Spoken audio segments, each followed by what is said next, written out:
우리의 고백입니다. 새벽별의 노래 따라, 새벽별의 노래 따라 힘찬 찬송 부르니 주의 사랑 주리 되어 한마음 되게 하시네. 노래하며 행진하여 싸움에서 이기 승전가를 높이 불러주게. 죄와 슬픔 사라지고 슬픔 사라지고 이 친구를 넘친 변함없는 기쁨. 마지막으로 한 번 더. 죄와 슬픔 다 사라지고 죄와 슬픔 사라지고 이 친구를 넘친 변함없는 기쁨의 주 밝은 빛을 주시네. 할렐루야. 우리 가운데 밝은 빛 주시는 주의 이름 앞에 다시 한번 큰 박수 한번 올려드립시다. 할렐루야.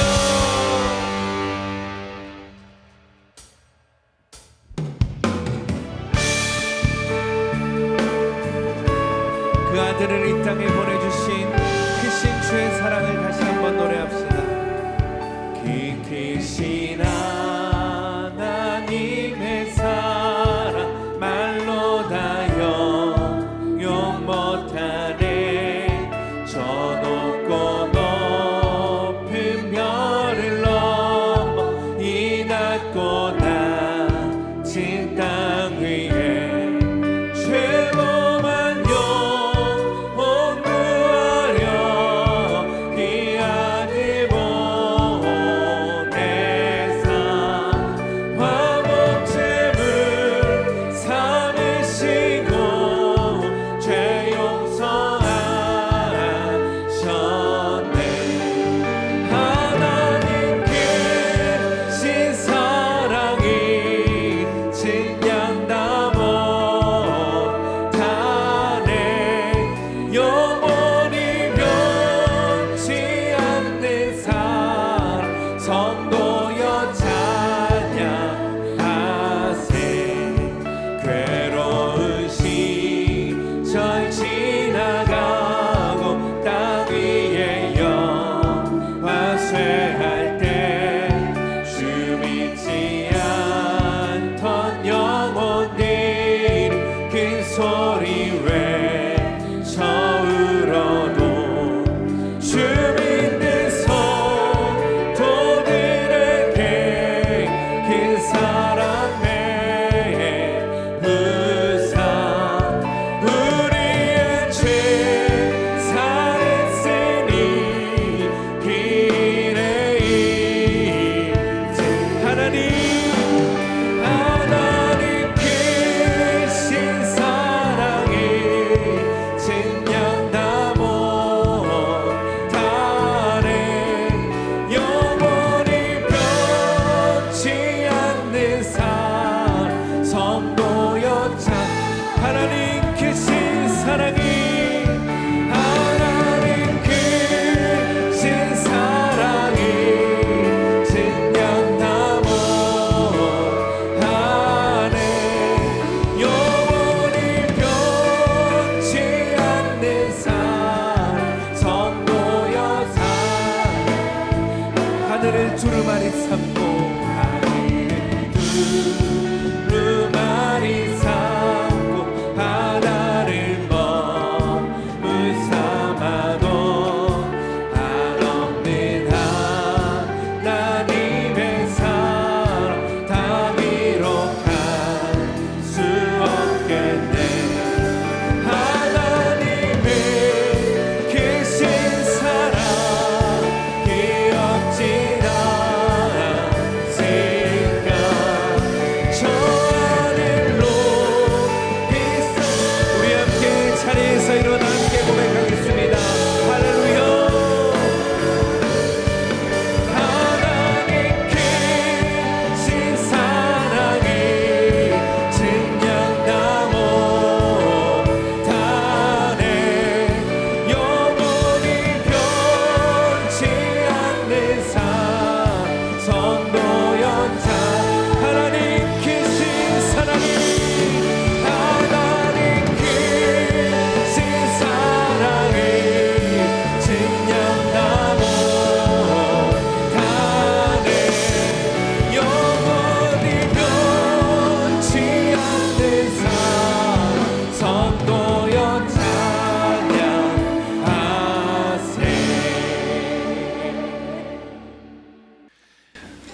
느헤미야의 이야기라는 제목으로 하나님의 말씀 나누겠습니다.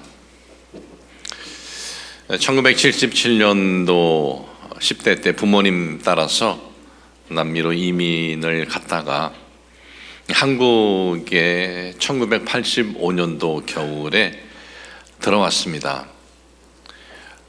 횟수로는 이제 9년 이민 생활, 만으로는 8년 고국을 떠났다가 들어왔을 때 신학 과정을 끝내고 졸업을 하고 그 이후의 과정을 공부를 하는 중이었습니다. 세 개 나라에서 세미나리를 끝내고 그리고 소논문들을 이제 제출하는 과정으로 하는 공부인데 마지막 세미나리가 페루 리마에서 있었습니다. 한 달 동안 페루 리마에서 세미나리를 전부 마치고 한국으로 들어올 때 나리타를 통해서 한국에 들어오는 티켓을 끊었습니다. 근데 나리타에서 경유가 아니라 하룻밤 호텔에서 자고 그 다음 날에 한국으로 들어오는 티켓이었습니다. 호텔에서 하루 묵는데 그 호텔 프론데스크에서 제가 물었습니다. 혹시 여기에 한국 사람이 묵는 사람이 없느냐? 그랬더니 방 호수를 가르쳐 주는 거예요. 40년 전입니다. 1985년도. 뭐 지금이야 방 호수를 가르쳐 주지 않겠죠. 근데 그 당시는 가르쳐 주더라고요. 제가 왜 한국 사람 방 호수를 알려고 했느냐 하면 이 8년 만에 고국에 들어오는데 우리나라는 얼마나 많이 변했을까, 좋아졌을까. 그리고 이국 땅에서 비록 이웃 나라 일본이지만 이국 땅에서 한국 사람을 만나서 서로 대화하면 얼마나 좋을까 그런 마음을 갖고 있었던 겁니다. 방 호수를 받고 그 방 앞에 서서 문을 두들겼습니다. 문을 딱 여는데 제 기억으로는 한 30대 되시는, 저는 20대 초반이니까 30대 되시는 한국분이 이 일본 잠옷을 기모노 이것을 입으셨는데 이렇게 문을 여는 거예요. 그래서 너무나 반가워서 한국 사람입니까? 저도 한국 사람인데요. 그러니까 문을 쾅 닫아버리는 거예요. 이 사람이 놀란 것 같아요. 뭐 그 당시 저는 몸도 아주 호리했고 눈도 지금은 이렇게 우연히 이게 쌍꺼풀 수술한 거 아닙니다. 우연히 지가 알아서 뒤집어졌는데, 근데 이게 뒤집어지기 전에는 눈이 아주 작고 굉장히 이렇게 날카롭게 보였나 봅니다. 그러니까 이분이 이거 혹시 저 북에서 온 이상한 사람이 아닌가 그래가지고 놀란 것 같아요.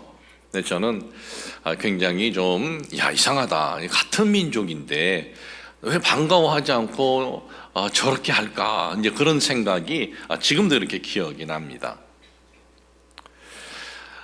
저는 한국에서 태어나고 한국에서 자라고 그리고 해외 나갔다가 한 8, 9년 만에 들어오는데도 고국과 그리고 같은 동포에 대한 이러한 마음이 있는데 오늘 읽어드린 느헤미야서에 있는 내용은 어떤 내용이냐 하면 나라가 망한 민족입니다. 느헤미야는 나라가 망한 민족의 혈통이에요. 1차로 이 페르시아 제국 때인데 바벨론을 무너뜨린 페르시아는 식민지 정책을 쓸 때 융화 정책을 썼습니다. 너희들이 너희 나라 가서 재건해서 살 사람이 있으면 보내주었어요. 그래서 1차로 예루살렘에 이스라엘 민족이 들어갔고 스룹바벨이 지도자였고 2차로는 에스라가 지도자가 세워서 예루살렘에 간 거예요. 느헤미야는 페르시아 살면서 어떤 생각을 했냐면 우리 민족이 1차, 2차 예루살렘에 가가지고 성전도 잘 재건을 했을 것이고 성벽도 든든하게 재건해서 감격과 기쁨 가운데 하나님을 예배하고 찬양하면서 살아가고 있을 것이다 라고 생각을 했는데, 그런데 사람들이 찾아와서 전해주는 소리는 전혀 다른 거예요. 주변에 있는 이웃 나라들로부터 능욕을 당하고 성벽은 파괴되어 있고 성문은 다 불타버리고 말았다라는 거예요. 이 성벽이란 그 당시에 무엇입니까? 보호막인 거예요. 성벽은.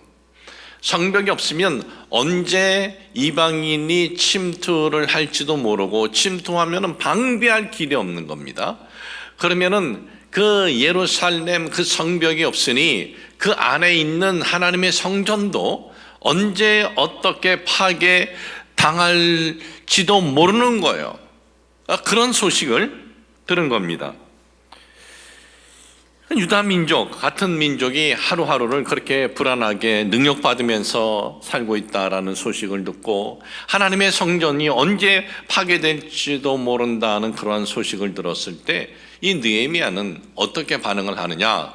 오늘 여러분들에게 읽어드린 느헤미야 1장 4절과 5절에 보니까 내가 이 말을 듣고 앉아서 울고 수일 동안 슬퍼하며 하늘의 하나님 앞에 금식하며 기도하여 이르되 하늘의 하나님 야훼 크고 두려우신 하나님이요 주를 사랑하고 주의 계명을 지키는 자에게 언약을 지키시며 긍휼을 베푸시는 주여 간구하나이다 그랬어요. 눈물을 흘리고 그리고 기도를 하는데 금식하며 기도했다라는 겁니다. 며칠을 금식을 했는지는 알 수가 없습니다. 이 성벽, 무너진 성벽, 이 재건을 위해서 눈물로 기도하며 금식하는 이 느헤미야를 통해서 해파된 성벽이 재건되고 불타버린 성물들이 52일 만에 기적적으로 재건해서 세워지는 내용이 느헤미야서의 내용이에요. 그런데 성경은 이 사건에 대해서 언급을 할 때 누가 왕이었을 때였는지를 언급을 합니다. 아닥사스다 왕 때였다 그래요. 그리고 아닥사스다 왕이 왕이 된 지 20년 되었을 때 있었던 일이다라고 밝히고 있고, 그리고 느헤미야는 왕의 거처지가 여러 곳이 있습니다. 왕궁이. 그런데 수상궁에 있을 때였다라고 밝히고 있는 데에는 이 사건은 실제적으로 역사적으로 있었던 사건임을 밝히고 있고 너무나 중요한 사건임을 밝히고 있는 거예요. 이 아닥사스다 왕이 누구냐? 아닥사스다 왕은 우리가 지난주 설교를 통해서 에스더를 왕미로 세운 왕 아하수에로 왕의 아들이에요. 이 아닥사스다 이 1세가.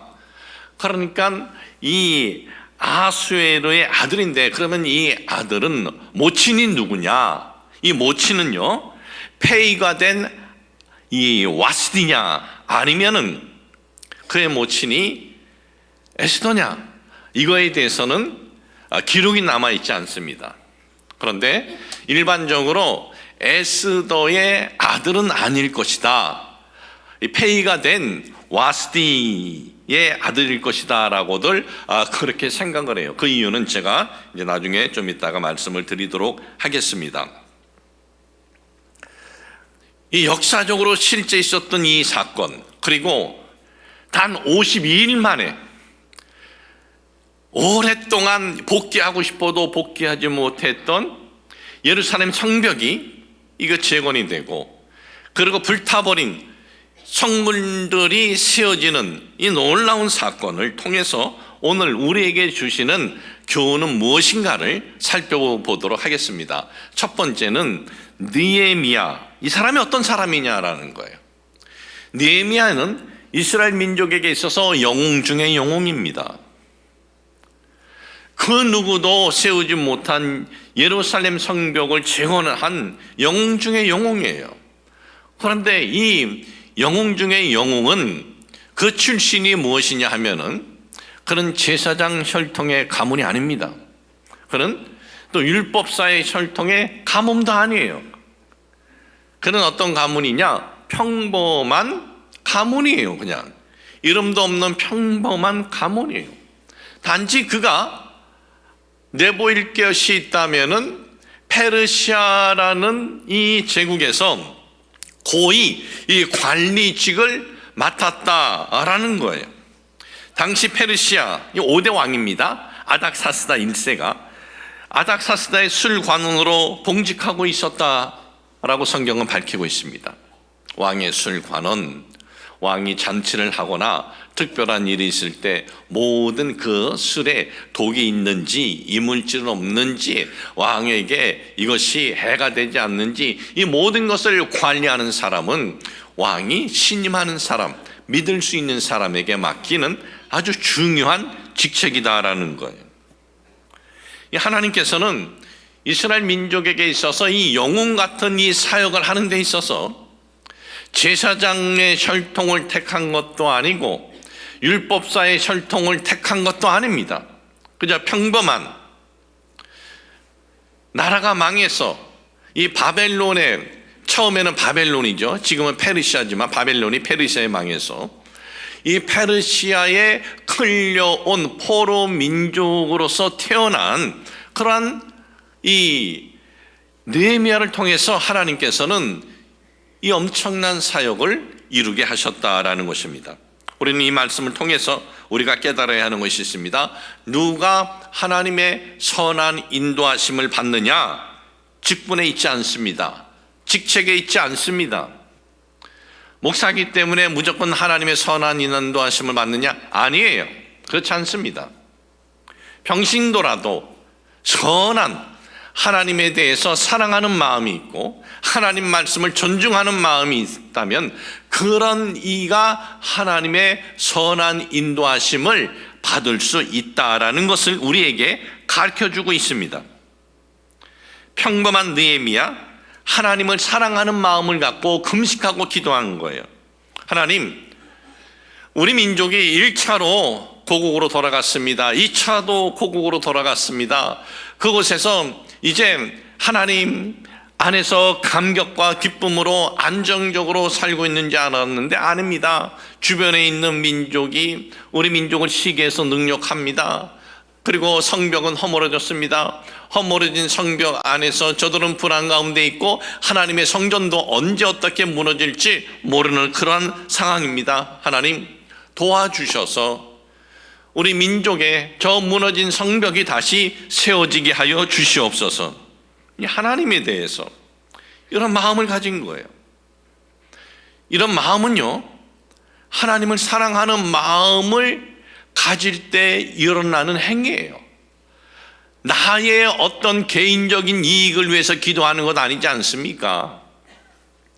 성벽이 재건된다고 해서 느헤미야에게 무슨 유익이 되나요? 아니에요. 느헤미야는 지금 먼 곳에서 페르시아 제국에서 그런 떵떵거리고 살고 있습니다. 자기에게 이익되는 건 아무것도 없어요.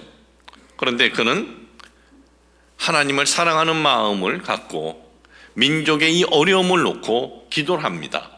하나님의 성전이 2번 다시는 파괴되지 않도록 그는 그러한 꿈을 갖고 기도하는 거예요. 그러자 어떤 일이 일어났습니까? 기적 같은 일이 일어났어요. 아닥사스다 왕이 승낙을 한 거예요. 아닥사스다 왕이 무너진 예루살렘 성벽을 다시 재건하고 그리고 성문들을 다시 세워라 든든히 이런 그 허가가 난 것은 이건 놀라운 일입니다. 기적 같은 일이에요. 왜 놀라운 일이고 기적 같은 일이냐 하면은 예루살렘 주변에 있는 민족들이 왜 이스라엘 민족에 대해서 거짓 고소를 했느냐 하면 이스라엘 민족이 예전처럼 강한 민족이 될 것에 대한 불안감이 있었어요. 그래서 저 민족은 세워지면 안 된다. 저 민족은 계속 저렇게 어려운 가운데 있어야 된다 하면서 아닥사스다 왕에게 뭐라고 고소하고 참소했느냐 하면 저 이스라엘 민족은 성벽이 세워지고 저들이 안정적으로 되면 반란을 일으킬 것입니다 라고 한 거예요. 아닥사스다 왕은 그 말에 그럴 수도 있겠다라고 한 거예요. 왜냐? 페르시아 역사를 보면은 아닥사스다 왕 때에 여러 반란들이 있었어요. 여러 반란들이 직접 체험한 이 왕은 예루살렘이 든든히 세워지면 저 민족이 강하게 될 것이고 반란이 일어나게 될 것이다 라는 소리를 듣고 주변에서 예루살렘 성벽을 헐은 것에 대해서 침묵을 해준 거예요. 동의를 해준 거죠. 말은 하지 않았지만. 그리고 세워지지 못하게 막는 것도 그것도 그냥 넘어간 거예요. 동의를 해준 거예요. 그러나 하나님이 이것을 허락해 줬다는 거예요. 그리고 페르시아 역사를 보면은 이 아닥사스다 왕에 대해서 뭐라고 평가하냐 하면은 아주 사악한 왕이었다라는 겁니다. 40년을 재임을 했는데 왕으로서 그는 사악한 오점을 많이 남긴 왕이었다. 왕이 안 되면은 더 좋았을 뻔했다라고 합니다. 이 사람은 아주 사악할 뿐만 아니라 난폭했다 그럽니다. 그리고 이 사람은 신경질적이고 아주 권위적이었다라는 거예요. 바로 그런 사람이 허락해 줬다는 거예요. 그러니까 이것이 기적이다 이거죠. 이건 놀라운 일이다라는 것입니다. 그런데 이 놀라운 일이 일어난 것은 느헤미야가 왕으로부터 신임 받았기 때문에 그런 거예요? 아니다라는 거예요. 느헤미야는 이 일에 대해서 그가 스스로 이렇게 고백을 합니다.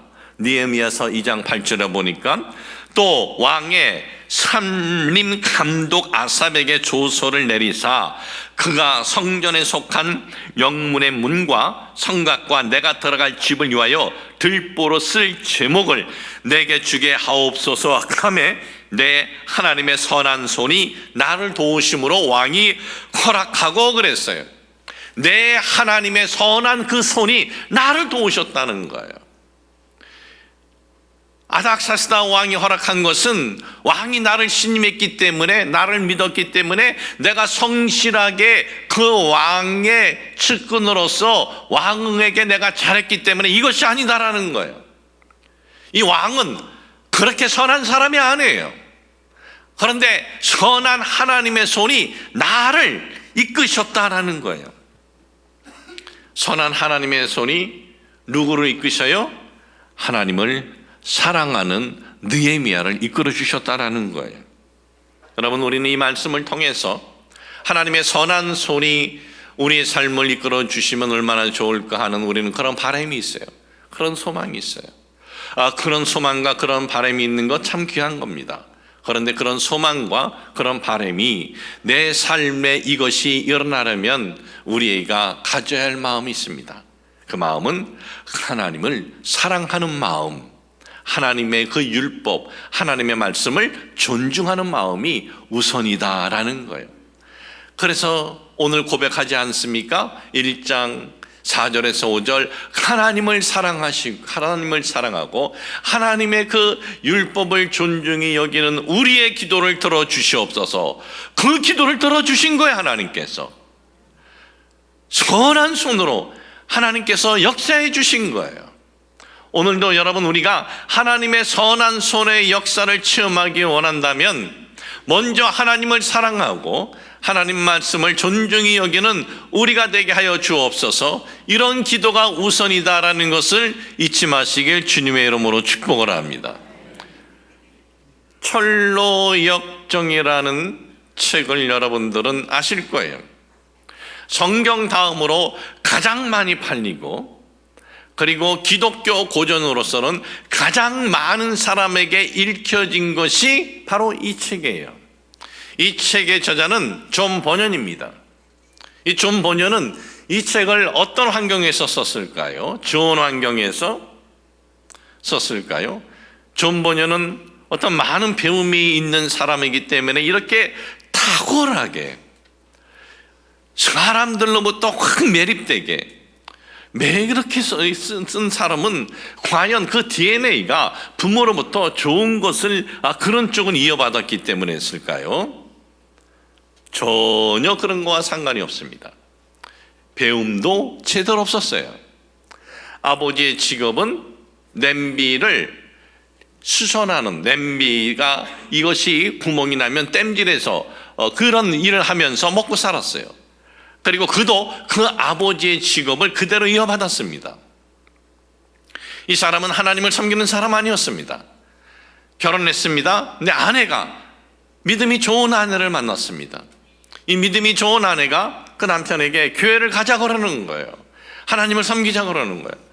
그는 하나님을 섬기는데 관심이 없었습니다. 그래도 사랑하는 그 아내의 말에 의해서 교회는 1년에 한두 번 정도 나갔어요. 그러던 어느 날 그의 삶에 놀라운 일이 일어납니다. 진실로 거듭나게 된 겁니다. 예수 그리스도 십자가 대속이 내 죄를 위해서, 나를 구원하기 위해서 주께서 희생제물이 되신 일이다라는 것을 그가 받아들이게 되고, 그리고 깨닫게 됩니다. 예수 그리스도 십자가 대속의 은혜가 자기를 구원해 줬다는 이 은혜를 깨닫게 되었을 때 그는 마음이 막 흥분이 되는 거예요. 그리고 내가 뭔가 그분을 위해서 하고 싶은데 할 수 있는 게 없어요.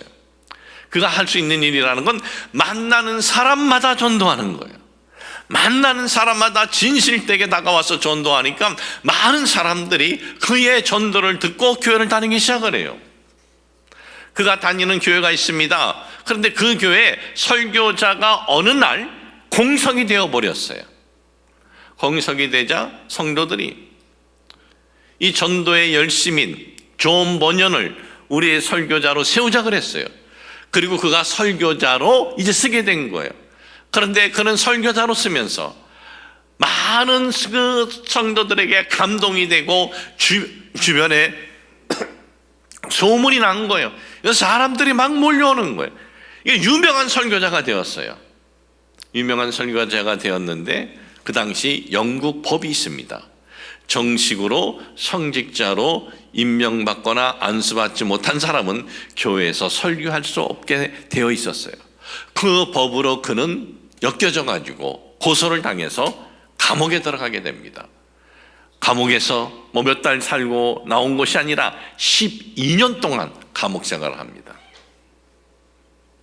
무슨 사악한 짓을 한 것도 아니고 남에게 피해 준 것도 아니고 성도들로 의해서 추대돼서 설교를 한 것뿐인데 감옥에 12년 동안 있게 된 거예요. 얼마나 원망하고 불평할 것이 많습니까? 얼마나 마음에 속상하겠습니까?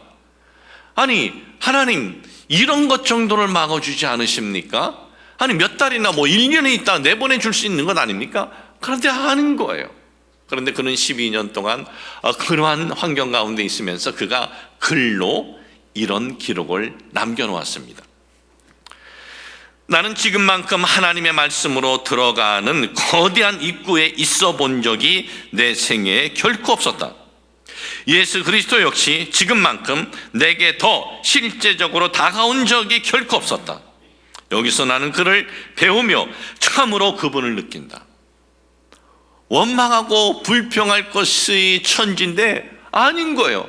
그런 환경에서도 자기는 하나님의 그 사랑, 그 하나님의 그 선하심, 그 하나님의 그 신뢰함을 가지고 그는 더 깊이 하나님의 은혜 속에 있었다라는 거예요. 그리고 그 감옥 12년 이 기간에 하나님께서 그를 쏘게 하신 정말 그 기독교 고전의 최고의 작품 철로 역정이 거기서 탄생하게 되었다라는 거예요. 하나님의 선하신 손길이 그의 삶을 인도해 주었다라는 거예요. 오늘 여러분, 우리의 삶에 있어서 어떤 원망이나 불평한 사건 만날 때도 있을 거예요. 그러나 하나님을 사랑하는 이 마음이 우리 속에 이것이 있으면 그 원망이나 불평의 사건 속에서도 원망이 불평이 나를 이끌어가는 것이 아니라 하나님의 선한 손길이 나를 이끌어간다라는 것을 잊지 마시기를 주님의 이름으로 축복을 합니다. 두 번째는 성공 이후, 기도 응답 이후가 더 중요하다라는 겁니다. 느헤미야는 페르시아 제국에서 태어난 사람입니다. 혈통은 망한 나라의 혈통입니다. 그런데 망한 나라 포로 민족 출신이 술관원 자리에까지 올라갔다는 것은 망한 나라 출신들이 볼 때는 최고의 지위까지 올라간 거예요. 아주 출세한 겁니다. 성공한 거예요. 내 민족은 망한 민족이지만 내가 이 나라에서 성공하게 하여 주옵소서, 그런 꿈을 이룬 겁니다. 그런 기도 제목이 응답이 된 거예요. 사람들은 그를 부러워했습니다. 그는 영광을 누리면서 살아가고 있고 앞으로도 특별한 어떤 사건이 없는 한 영광을 누리면서 살아갈 수 있는 거예요. 그런데 느헤미야는 그런 영광의 환경에서 살아가면서도 마음에 부담감이 있었어요. 마음이 편치 않았습니다. 왜?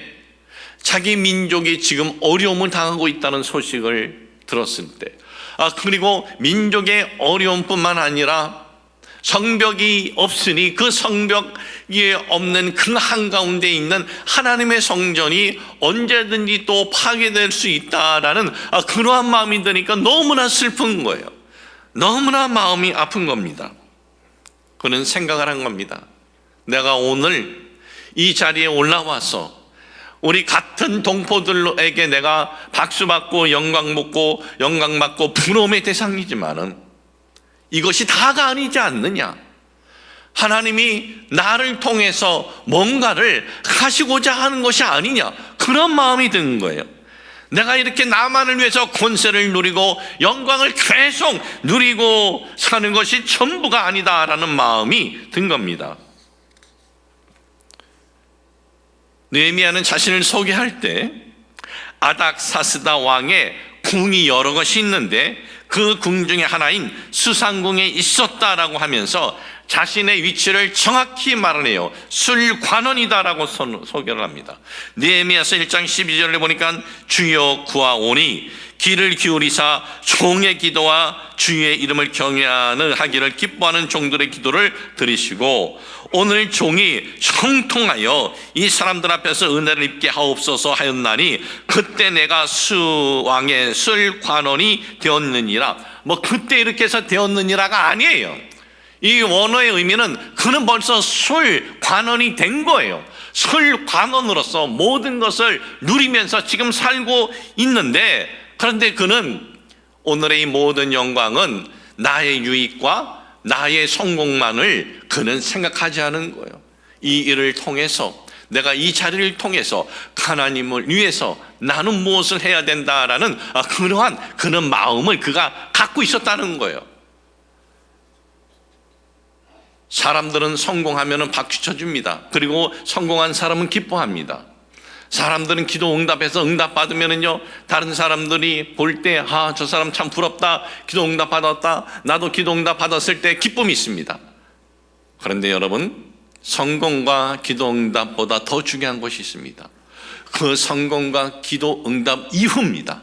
그 이후까지도 우리는 마음에 어떤 각오로 내가 살아가야 할 것인가를 가져야 한다라는 것입니다.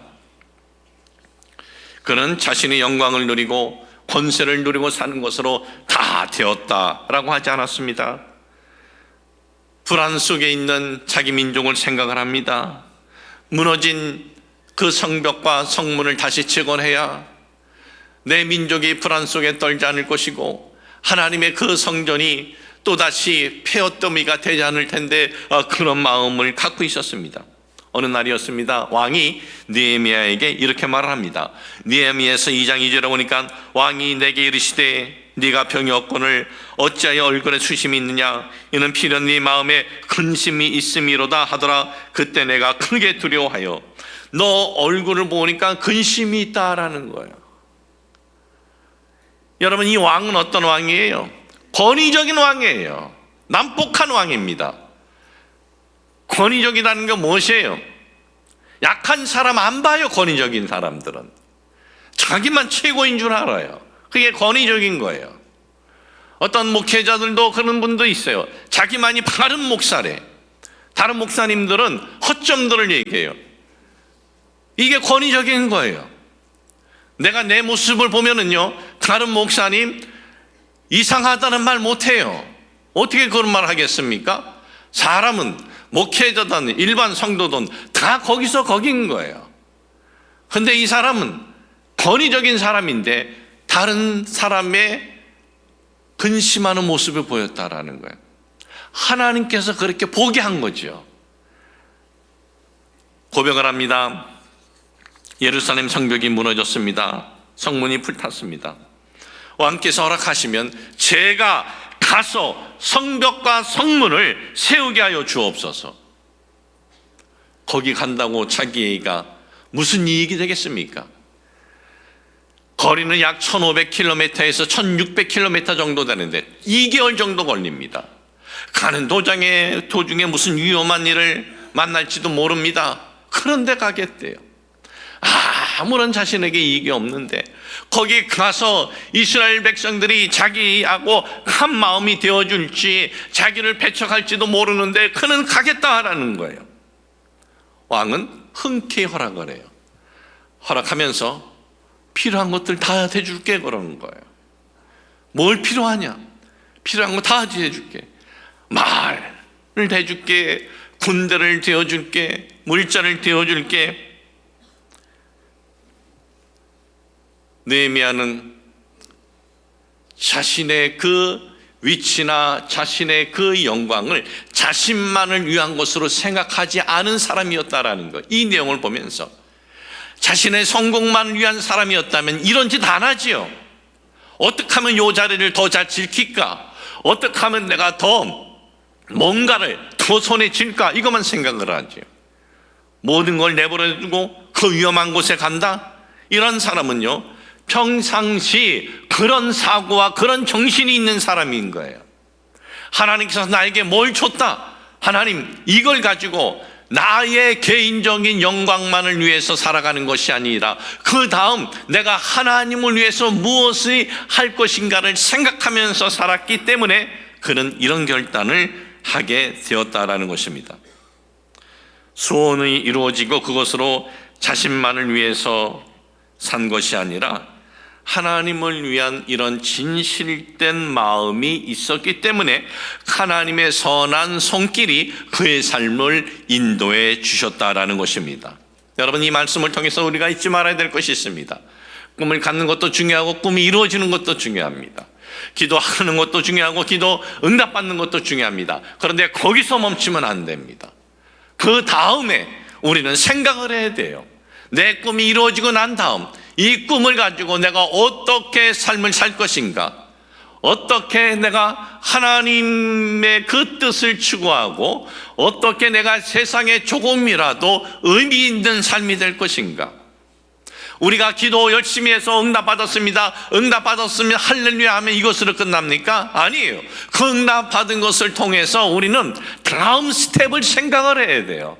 내가 이걸 가지고 어떻게 하나님 영광을 위해서 또는 다른 사람들에게 의미 있는 삶이 될까? 바로 그런 삶을 추구할 때 하나님의 손길이 오늘을 살아가는 우리들의 삶에 인도하심이 있게 될 것임을 잊지 마시길 주님의 이름으로 축복을 합니다. 하나님 아버지, 저희들 기도 응답으로만 끝나는 것이 아니라 그 이후까지도 생각하면서 기도하게 하여 주시옵소서. 하나님의 선한 손길은 우리가 하나님을 사랑하는 마음을 가지고 살아갈 때 하나님의 선한 손길이 우리의 삶에 있게 될 것이다 라는 것을 잊지 말게 하여 주시옵소서. 우리 주 예수 그리스도 이름으로 기도합니다. 아멘.